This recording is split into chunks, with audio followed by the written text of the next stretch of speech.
রাধে রাধে বন্ধুরা, hello everyone, কেমন আছো তোমরা সবাই? আশা করি ভালো আছো। তোমাদের ভালোবাসা আমিও ভালো আছি।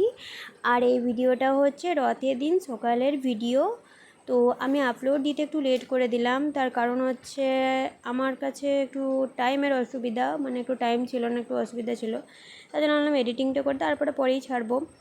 তো যাই হোক বন্ধুরা, এটা ছিল রথের সকালের দিন, মানে কীর্তন হচ্ছিল আমার মামা বাড়িতে। আমি তো কোনোবারে এই টাইমে যাই না, মানে যাই আমি, তার আগে কিছুদিন আগে গেছিলাম, তোমরা খুব ভালো করেই জানো। তো আমি তারপরে ঘুরে চলে এসেছিলাম, আমার আর যাওয়ার কথা ছিল না। তো সবাই মিলে জোর করলো, মামিমা আরে বললো সব চলে আয়, একবার চলে আয়। তো গিয়ে দেখলাম এত সুন্দর কীর্তন হচ্ছিলো, মানে সবাই দেখছিলো, তো আমিও গেছিলাম। তো ভাবলাম কিছুটা ভিডিওটা তুলে ধরবো তোমাদের সামনে। তো ভিডিওটা করে রেখেছিলাম তোমাদের জন্য, যে তোমরাও একটু দেখতে পারো যেন।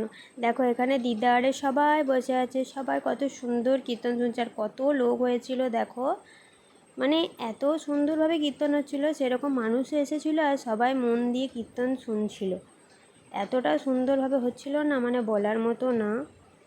ঠিক আছে, আর আমি কখনো যাইনি এই টাইমে, তারপরে গেছিলাম। তারপর তো আমার ভাইয়ের মুডটার অবস্থা দেখো, ওকে কেউ আইসক্রিম কিনে দিচ্ছিল না বলে তারপর খাওয়ান দাওয়ান হলো।